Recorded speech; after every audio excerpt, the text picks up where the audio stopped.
Hello friends, welcome to extra knowledge for education. Friends, इस video में हम discuss करेंगे ट्रांसलेशन के बारे में। ट्रांसलेशन अर्थात अनुवाद। ट्रांसलेशन क्या है और ट्रांसलेशन करने के कौन कौन से नियम हैं, कौन कौन से रूल्स हैं, इनके बारे में इस वीडियो में हम डिस्कस करेंगे। फ्रेंड्स, आपसे रिक्वेस्ट है वीडियो को लास्ट तक देखिए, क्योंकि ट्रांसलेशन सीखने के लिए इन नियमों का जानना बहुत आवश्यक है। ट्रांसलेशन क्या है? अर्थात ट्रांसलेशन वह क्रिया है जिसके द्वारा हम हिंदी से इंग्लिश में या इंग्लिश से हिंदी में वाक्यों की रचना करते हैं। वाक्यों की रचना करने के लिए यह बहुत महत्वपूर्ण है कि स्टूडेंट्स को हिंदी और इंग्लिश दोनों भाषाओं के वाक्यों की रचना विधि यानी स्ट्रक्चर का ज्ञान होना आवश्यक है, जिससे ट्रांसलेशन करते समय आसानी हो सके। ट्रांसलेशन के लिए स्टूडेंट्स को ग्रामर की जानकारी होना अनिवार्य है। ट्रांसलेशन के नियमों को पढ़ने से पहले विद्यार्थियों को इंग्लिश और हिंदी में वाक्यों की रचना में भिन्नता को समझना होगा। हिंदी एवं इंग्लिश में वाक्यों की रचना किस प्रकार होती है? हिंदी में वाक्यों की रचना सब्जेक्ट प्लस ऑब्जेक्ट या कॉम्प्लीमेंट प्लस वर्ब के अनुसार होती है। इसको हम इस उदाहरण के माध्यम से समझ सकते हैं।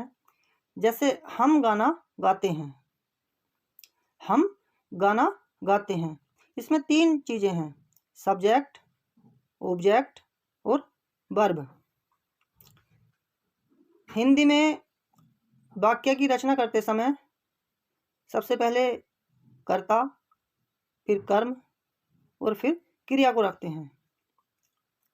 अर्थात सब्जेक्ट, उसके बाद ऑब्जेक्ट, उसके बाद वर्ब आता है।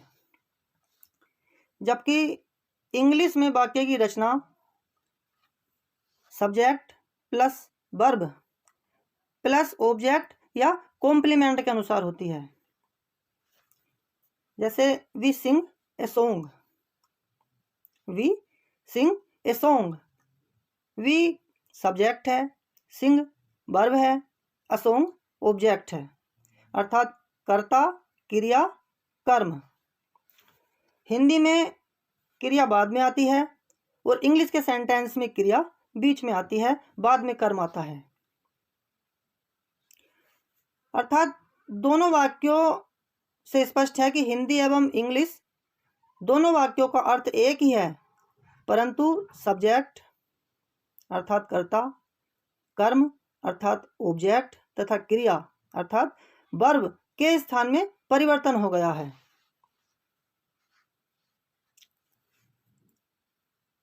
स्टूडेंट्स ग्रामर में ये बात जान चुके होंगे कि प्रत्येक टेंस, चाहे प्रेजेंट टेंस हो, चाहे पास्ट टेंस हो या फ्यूचर टेंस हो, के चार रूप होते हैं: इंडेफिनिट, कंटिन्यूअस, परफेक्ट और परफेक्ट कंटिन्यूअस। और इन वाक्यों में सब्जेक्ट एवं ऑब्जेक्ट तीनों टेंस में एक समान ही रहते हैं, उनमें कोई भी परिवर्तन नहीं होता। केवल वाक्य की क्रिया अर्थात वर्ब टेंस के अनुसार बदलती है। जैसे वह सेब खाता है, ये प्रेजेंट टेंस का सेंटेंस है, तो इसकी इंग्लिश बनेगी ही ईट्स एन एप्पल। और उसने सेब खाया, ये पास्ट टेंस का है, तो इसकी इंग्लिश बनेगी ही एट एन एप्पल। और फ्यूचर के अनुसार वह सेब खाएगा, he will eat an apple.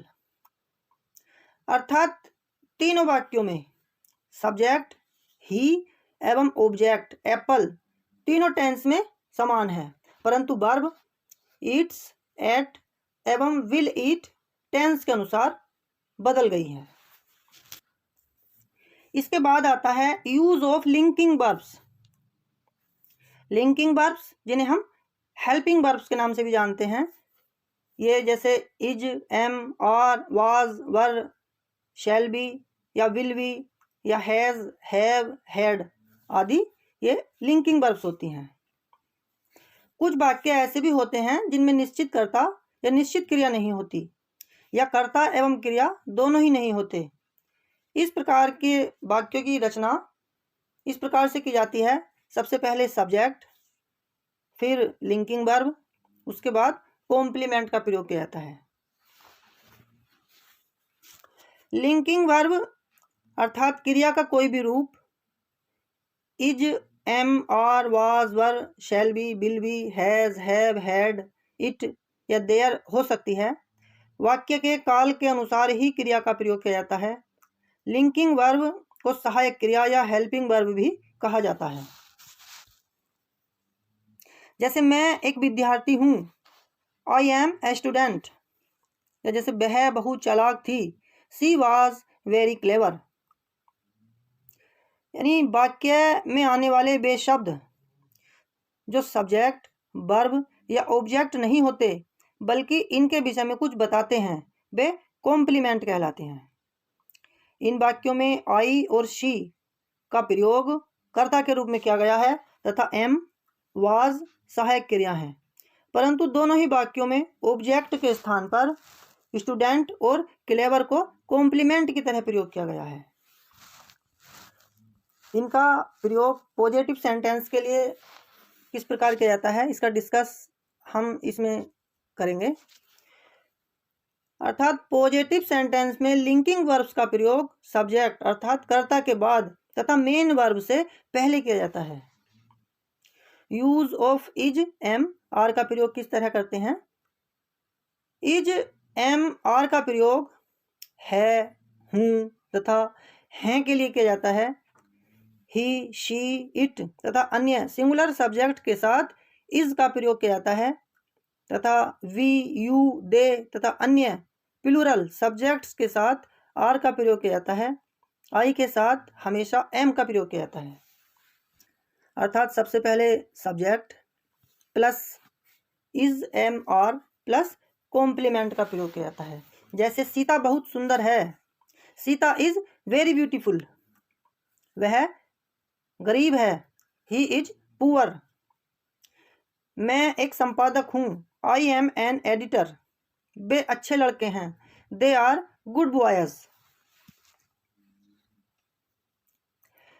अच्छा, इसके अलावा जैसे माताजी, पिताजी, चाचा जी, दादाजी, प्रधानाचार्य या जो महान पुरुष हैं, महापुरुषों के लिए जैसे महात्मा गांधी हैं, सुभाष चंद्र बोस हैं, भगत सिंह हैं आदि के नाम के लिए एक वचन वर्ब का ही प्रयोग होता है, चाहे वाक्य के अंत में हैं या थे लगा हो सम्मान के लिए। उसके बाद है यूज ऑफ वाज, वर का प्रयोग। वाज या वर का प्रयोग था, थी तथा थे के लिए किया जाता है। आई, ही, शी, इट तथा अन्य सिंगुलर सब्जेक्ट के साथ वाज का प्रयोग किया जाता है तथा वी, यू, दे तथा अन्य प्लूरल सब्जेक्ट के साथ वर का प्रयोग किया जाता है। अर्थात सबसे पहले सब्जेक्ट, उसके बाद वाज या वर, उसके बाद कॉम्प्लीमेंट का प्रयोग किया जाता है। जैसे वे दुकानदार थे, दे वर शॉपकीपर्स। हम बाजार में थे, वी वर इन मार्केट। इन वाक्यों में प्लूरल के लिए वर का प्रयोग किया गया है।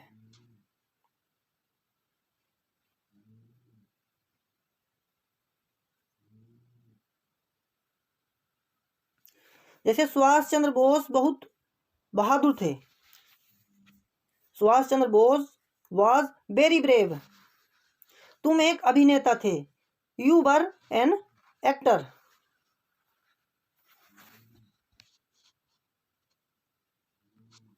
सुभाष चंद्र बोस एक व्यक्ति का नाम है, इसलिए वाज का प्रयोग किया गया है और यू के साथ वर का प्रयोग किया गया है। उसके बाद है यूज ऑफ शैल बी या विल बी का प्रयोग कैसे किया जाता है। शैल बी या विल बी का प्रयोग गा, गी तथा गे के लिए किया जाता है। आई वी के साथ शैल बी का प्रयोग किया जाता है तथा अन्य सभी कर्ताओं के साथ जैसे ही, सी, दे, यू के साथ विल बी का प्रयोग किया जाता है। सबसे पहले सब्जेक्ट प्लस शैल बी या विल बी प्लस कॉम्प्लीमेंट। जैसे मैं अध्यापक बनूंगा, आई शैल बी ए टीचर। वह कल आगरा में होगी, she will be in Agra tomorrow. Madan school में होगा, Madan will be in the school. हम कल पार्टी में होंगे, we shall be in the party tomorrow. अर्थात फ्यूचर टेंस के वाक्यों में विल बी या शैल बी का प्रयोग किया जाता है। उसके बाद है use of has, have, had. Use of has, have, had का प्रयोग यानी इन लिंकिंग वर्ब्स का प्रयोग उन वाक्यों में होता है जहां कर्ता का किसी व्यक्ति या वस्तु पर अधिकार प्रकट हो। ही, सी, इट तथा अन्य सिंगुलर सब्जेक्ट के साथ हैज का प्रयोग करते हैं।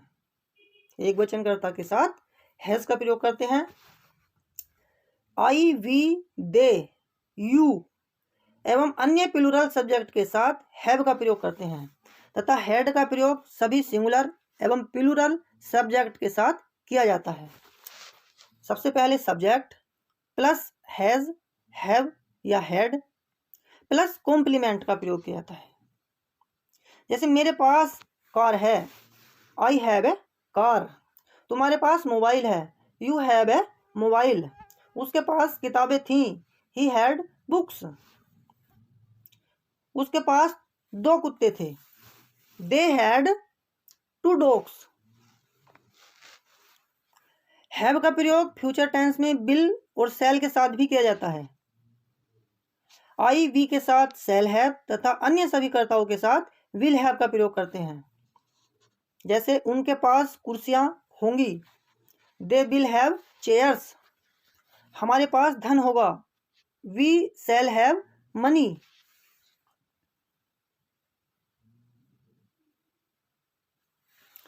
ये तो थी पॉजिटिव सेंटेंस की बात। अब आती है निगेटिव सेंटेंस के लिए क्या करना है। यदि किसी वाक्य में नहीं का प्रयोग किया गया हो तब वह नकारात्मक वाक्य या निगेटिव सेंटेंस होता है। इन वाक्यों में हेल्पिंग या लिंकिंग वर्ब के बाद नोट का प्रयोग किया जाता है। सबसे पहले सब्जेक्ट, फिर हेल्पिंग या linking verb plus not plus complement. जैसे राहुल शिक्षक नहीं है, Rahul is not a teacher.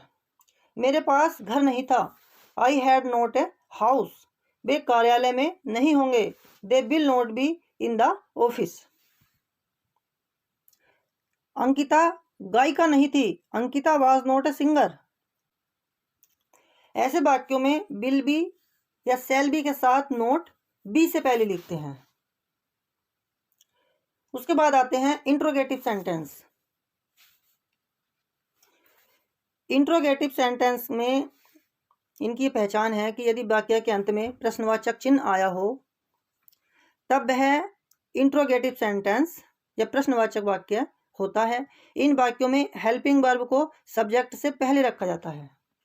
सबसे पहले हेल्पिंग वर्ब, फिर सब्जेक्ट, उसके बाद कॉम्प्लीमेंट आता है। इसके जैसे ये उदाहरण है कि क्या सपना होशियार है, इज सपना इंटेलिजेंट। वहां कौन था, हु वहां कौन था, हु वाज देयर। क्या तुम मेरे मित्र बनोगे, will you be my friend, will you be my friend. क्या तुम्हारे पास एक पेन है, हैव यू ए पेन।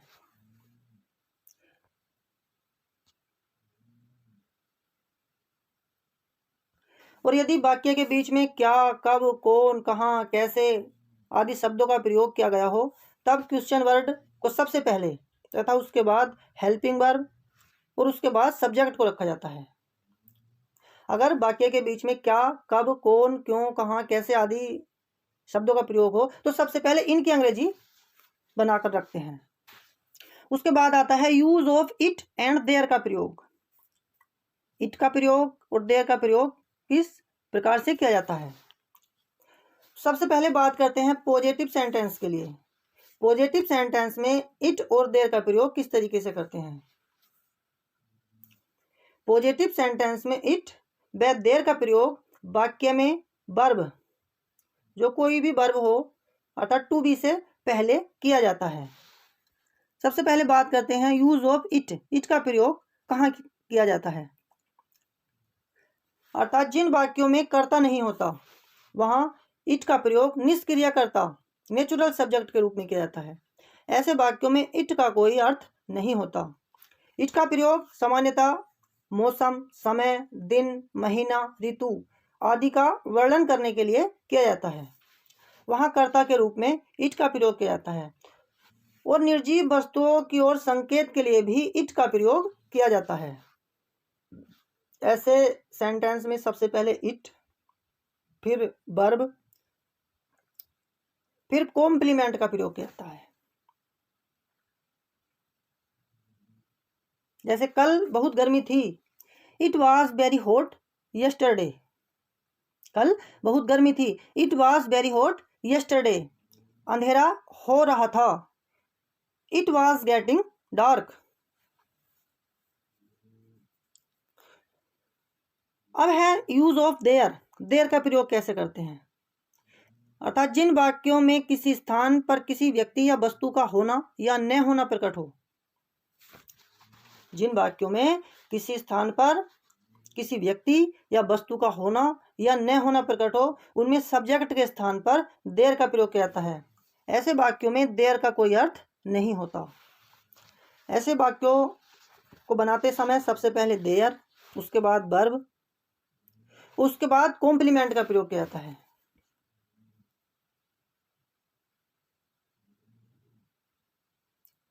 जैसे इस घर में 2 नौकर हैं, देयर का प्रयोग करेंगे इस सेंटेंस में। इस घर में 2 नौकर हैं, there are 2 servants in this house. दूसरा उदाहरण है, एक राज्य में एक स्वर्णकार रहता था, there lived a goldsmith in state. There lived a goldsmith in a state. अब नेगेटिव सेंटेंस के लिए इनका प्रयोग किस तरीके से करते हैं। इट और देयर का प्रयोग नेगेटिव सेंटेंस में कैसे करते हैं। नेगेटिव सेंटेंस में वर्ब टू बी के बाद नॉट या नो का प्रयोग किया जाता है। सबसे पहले इट या देयर, उसके बाद verb to be plus not या नो प्लस कॉम्प्लीमेंट का प्रयोग करते हैं। इसके जैसे उदाहरण है, कल छुट्टी थी, इट वॉज हॉलीडे यस्टरडे। दूसरा उदाहरण है, अंग्रेजी बोलना आसान नहीं है, it is not easy to speak English. जंगल में जानवर नहीं थे, इसमें देयर का प्रयोग करना है। There were no animals in the forest. उस घर में कोई नहीं रहता है, उस घर में कोई नहीं रहता है। There lives no one, there lives no one in that house.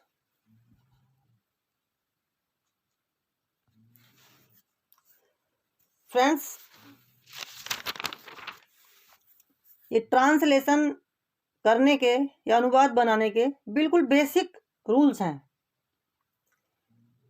ये रूल्स समझना बहुत ज़रूरी है प्रत्येक अंग्रेजी सीखने वाले के लिए या प्रत्येक स्टूडेंट्स के लिए। जब तक ये नियम हम अच्छे से याद नहीं करेंगे, हम इंग्लिश में सेंटेंस नहीं बना सकते। फ्रेंड्स, वीडियो आपको कैसी लगी कमेंट सेक्शन में अपनी प्रतिक्रिया जरूर दें। और हमारे चैनल के लिए अगर आप कोई सुझाव देना चाहते हैं तो कमेंट सेक्शन में उसको लिख दीजिए। फ्रेंड्स, आपसे रिक्वेस्ट है, अगर वीडियो आपको पसंद आई हो तो इसे लाइक कीजिए, शेयर कीजिए तथा जो फ्रेंड्स चैनल पर पहली बार आए हैं, हमारा channel extra knowledge for education को सब्सक्राइब करके बेल आइकन को प्रेस कर दीजिए ताकि जो भी वीडियो हमारी आने वाली हैं उन सभी का नोटिफिकेशन आप तक पहुंच सके, अधिक से अधिक भाई बहनों को इससे लाभ मिल सके। हमारे चैनल पर जितनी भी वीडियो अपलोड अब तक हुई हैं, आप हमारे चैनल के प्लेलिस्ट में जाकर उनको देख सकते हैं, इनका लाभ उठा सकते हैं।